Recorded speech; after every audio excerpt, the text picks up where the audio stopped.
Hello, everybody. Welcome back to Out of Body. I can't do that without laughing. Happy Halloween, everybody. Like my balloons. They actually light up. I don't know if you can tell that they're lit up. Anyway, thought that would be fun.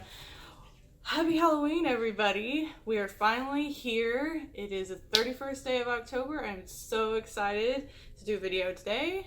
And yeah, I hope you guys have had a great month so far. So today's video is going to be the last Haunted Memphis episode for this month anyway. I am going to continue the series after this month, but this episode is kind of the finale per se, I guess, for this month, because the location that I'm going to be talking about today is supposedly the most haunted place in Memphis.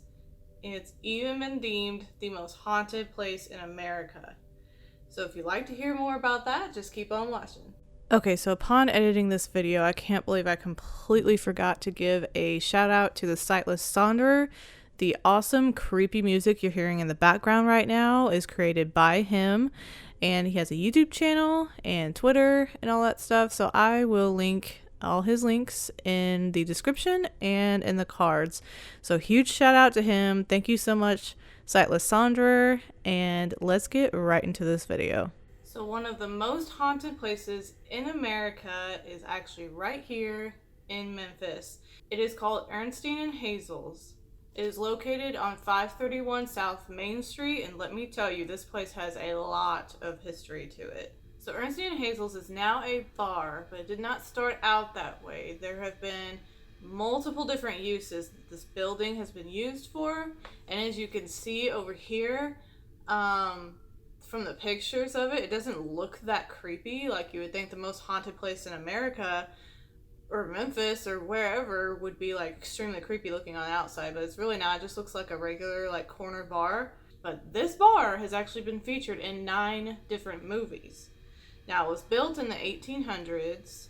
It was built originally as a church, of all things. So after it was no longer used as a church, it was then used as a pharmacy. Then after that closed down, someone made it into a jazz cafe. Then after that, it turned into kind of a bar-ish performing area, I guess. And the upstairs was actually a brothel for a time, especially during like the music boom, I would call it, in Memphis, when music was really, really big here. Unfortunately, it's not that big here anymore. I wish it was. So it became a brothel during the World War II time period. And then in the 1950s, Earnestine and Hazel bought it out and turned it into a hotel.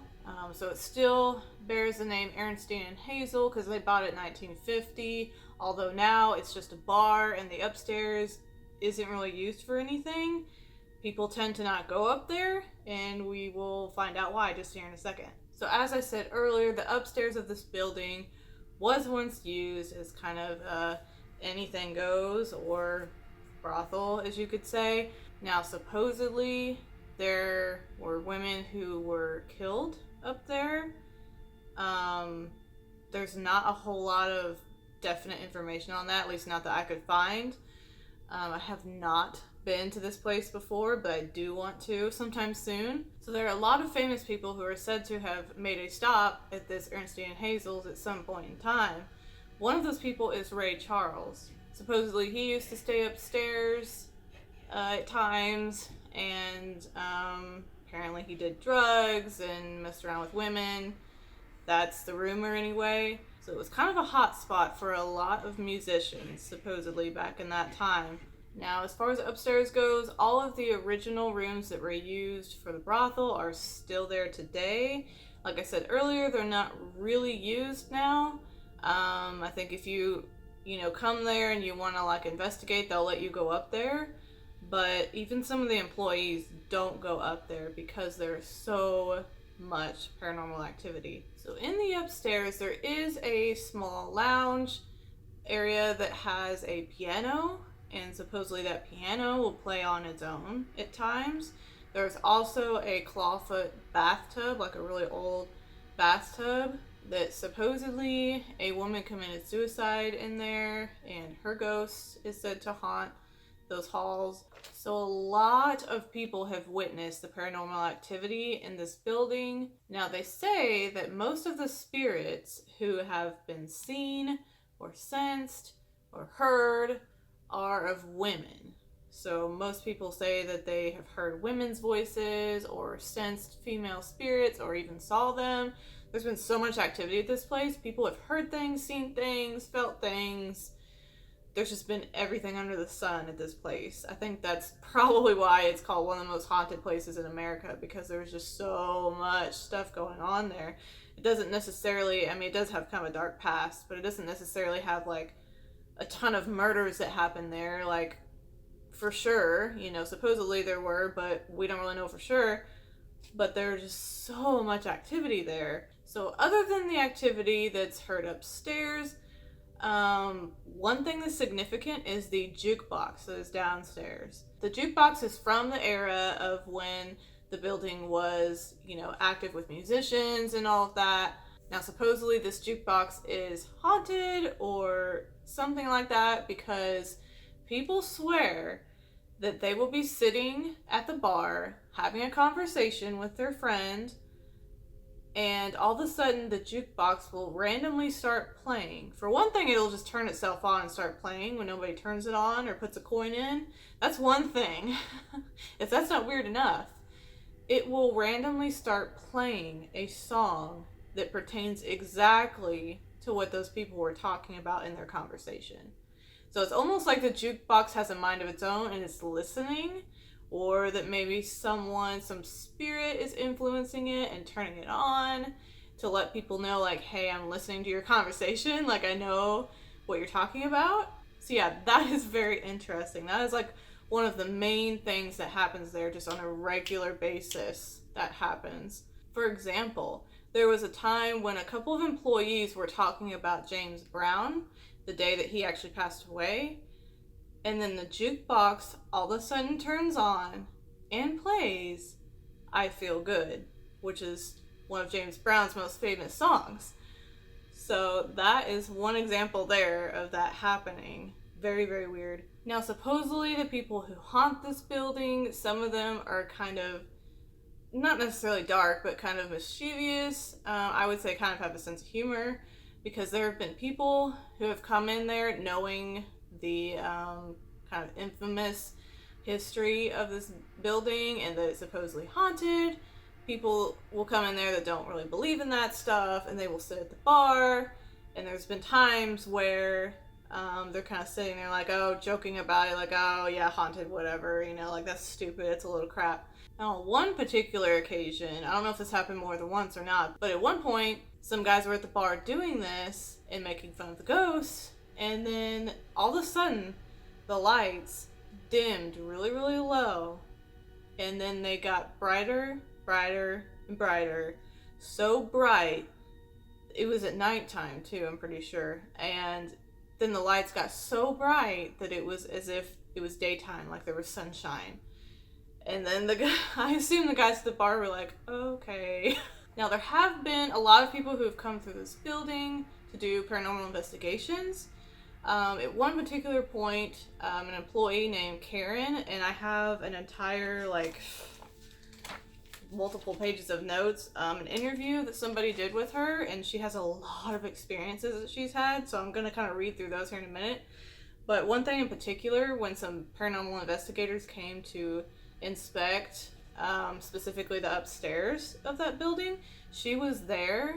They were upstairs at the time, and then she goes upstairs just to see how it's going, and then all of a sudden on the EVPs that they had going, her name starts coming up, and she can hear it too because it's on the spirit box, and the names, you know, there's voices saying, Karen's here, Karen.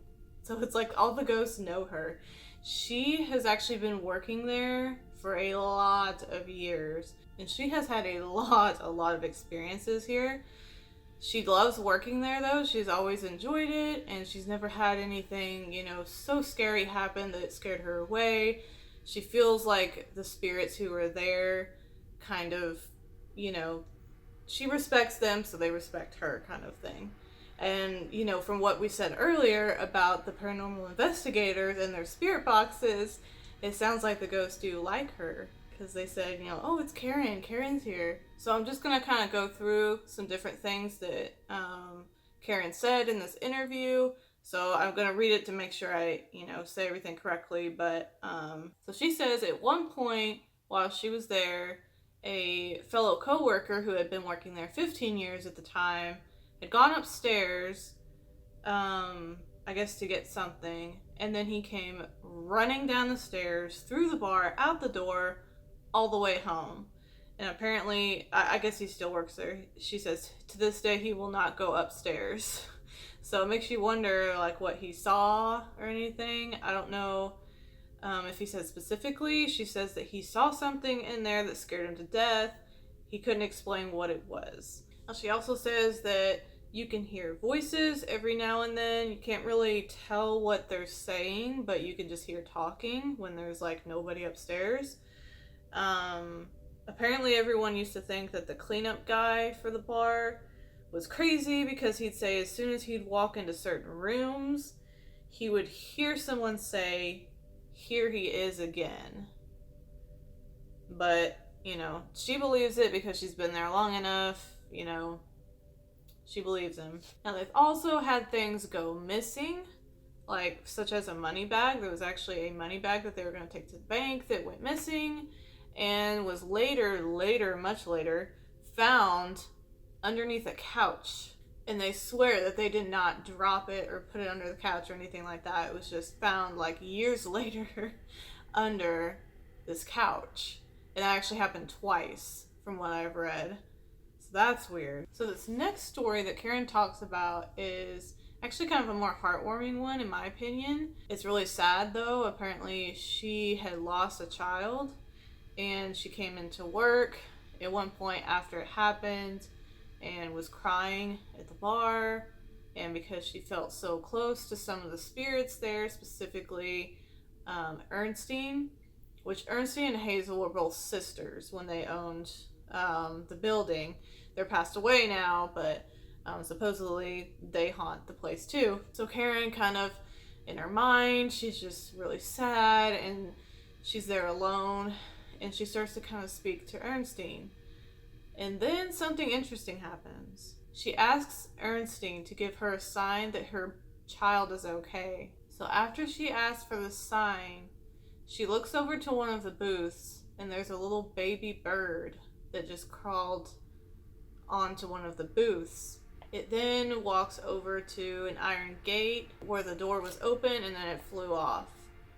Now that's not where it ends. I mean, at that point she took it as a sign, but then something else happens. So right after that, this lady comes walking in that she's never seen before. The lady walks right up to Karen and says, "Hey lady, are you okay?" Apparently Karen started talking to her and telling her about what happened, just telling her everything. Now apparently the lady then left the bar, and about an hour later she came back with a necklace that had a baby bird on it and gave it to Karen. Now if that's not weird, I don't know what is. Now apparently she never saw this lady again after that. She didn't know her before, and she never saw her again. Was she maybe an angel sent by Earnestine? Was she just another spirit?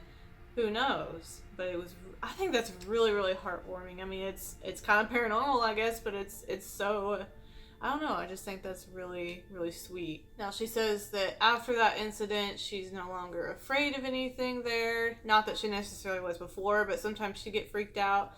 But now when she hears noises or senses things, she just blows it off or just accepts it. She doesn't, get scared or anything because of what happened, with that lady, that was such a good experience. So yeah, that is pretty much the end of this video. I'm sure there are many, many, many more stories that could be told about this place.